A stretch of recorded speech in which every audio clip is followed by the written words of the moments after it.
Hi, I'm Tim, and welcome to Watch You Want. Thanks for logging on. Today, we're looking at two pioneering Cartier sports watches, updated and complicated for your modern wearing pleasure. We are looking at, on the right, the Cartier Santos 100 Chronograph, and on the left, the Cartier Pasha Automatic Chronograph XL. Now, these two watches, believe it or not, were among the very first sports watch references of all time. Although the House of Cartier tends to be associated with jewelry and dress watches, the bottom line is that both the Pasha and, years before, the Santos were designed for professional and sporting applications. Let's start chronologically with the first watch to bow. As of 1904, Louis Cartier designs a watch for his friend, pioneering aviator Alberto Santos Dumont. Now, the Brazilian aviator actually preceded the Wright brothers in flight inasmuch as he was a Zeppelin pilot. Now, of course, in France and Brazil they didn't call them Zeppelins, but the bottom line is his early efforts in powered but not quite heavier than air flight were legendary. He was a certifiable superstar. What Michael Jordan or Derek Jeter or LeBron James is today, that's what Santos Dumont was at the turn of the 20th century. The bottom line is the Santos watch was designed to address a specific problem encountered while operating a Zeppelin. It was a hands-on job. You had a huge craft, literally the size of a ship. It was powered by a steam engine. You had to have your hands on levers and wheels and pulleys and ropes, and quite simply, you did not have a free hand for your pocket watch.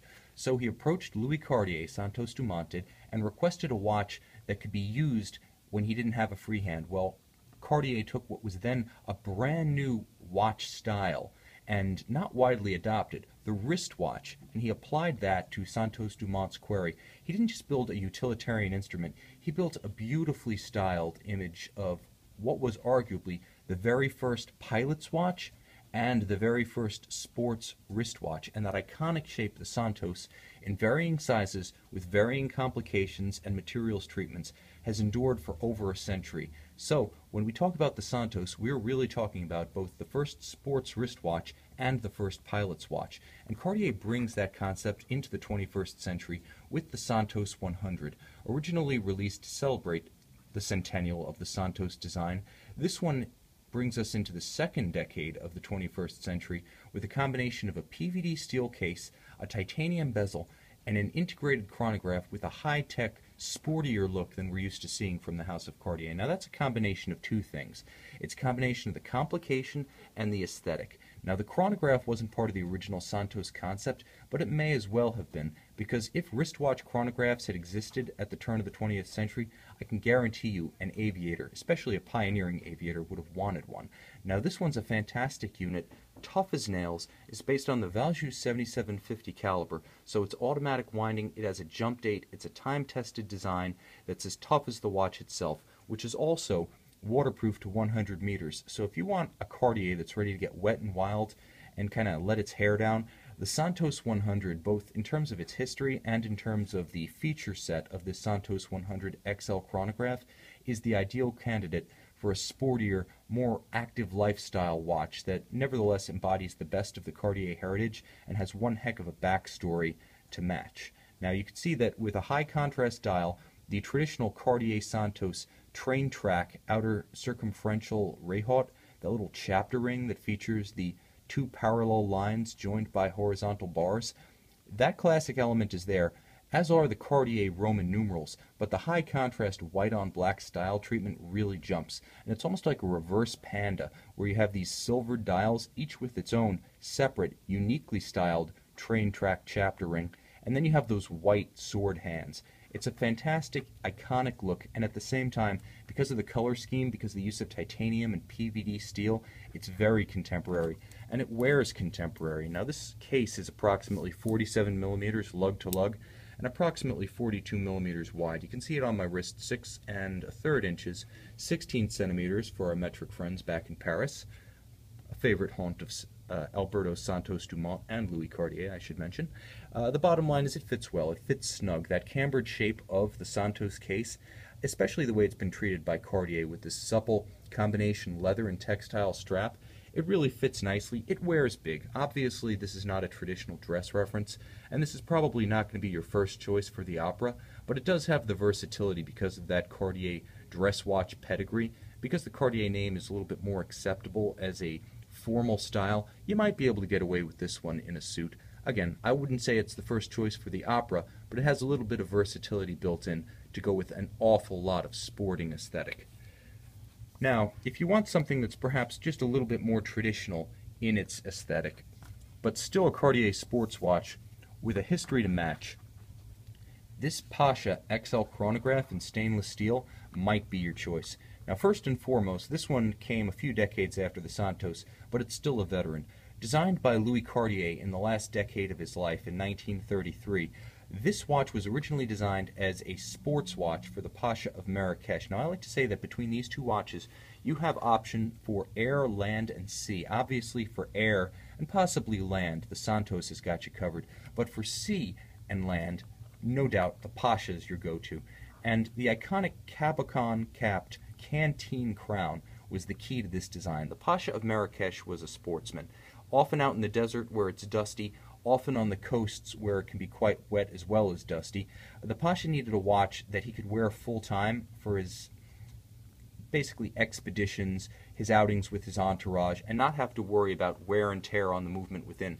At the time, waterproof watch technology was in its infancy. If you wanted to achieve some degree of water resistance, you basically needed a case within a case, and that's where the canteen crown came into play. Now, there is a traditional crown that's a pull-out type that you can use to wind and set the watch, but it's covered by this canteen arrangement, which is held on by a retainer and then screwed into place. Now, that's original to the Pasha, as is the system of hinge lugs and the round case, but the Pasha was a very low production item from the time, well, the man himself ordered one in 1933 to about 1985. Only a handful were built by Cartier, and then only to special order. So you could argue that after Louis Cartier in the first half of the 20th century, the next truly great, truly iconic watch stylist, Gerald Genta, came in and actually cleaned up Louis Cartier's original design for modern production. So if you want to talk pedigree, this watch has it in spades, starting with the Pasha backstory, Louis Cartier's own pen, and then an upgrade from Gerald Genta. That's as good as it gets. Now, normally, I would say that's more than enough to make this watch's story and make it compelling, but it does have one final leg. If we want to talk about watchmaking pedigree, we've got to talk about the movement, and this is as good as it gets, because in 2000, Richemont, which had owned Cartier since the late 1970s, when it was originally the Rothmans and the Rembrandt group, Richemont acquired Jaeger-LeCoultre, the ultimate watchmaker's watchmaker, sometimes called the watchmaker to kings. JLC had a long history of working with Cartier dating back to the early 20th century during the lifetime of Louis Cartier himself. In fact, back when the company was called LeCoultre and Jaeger, respectively, there were two separate companies. Jaeger had an exclusivity agreement with Cartier to make his movements. Fast forward to 2000, the two companies begin working together again, now under the same corporate umbrella. And so JLC's modern caliber 750 chronograph movement found its way into the Pasha XL chronograph. And it is a stud. Ceramic winding rotor bearings, vertical clutch, column wheel actuation. This is as good as it gets. This is pedigree in spades. Again, not just stylistically, but in terms of real watchmaking. This is known in this application as the Cartier caliber 8100 manufacture Cartier.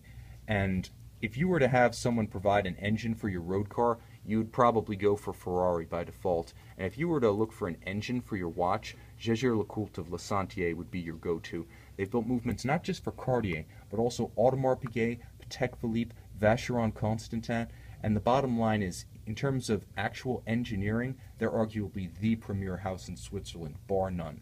That's including your Grubel Force, that's including your Richard Mille, Audemars Piguet, Renault et Papy. I'll take JLC 10 times out of 10. So the bottom line is, you're looking at a modern sports watch in stainless steel, the king of sports watch materials. Very versatile, like the Santos 100, water resistant to 100 meters, with that classic cabochon-capped canteen crown.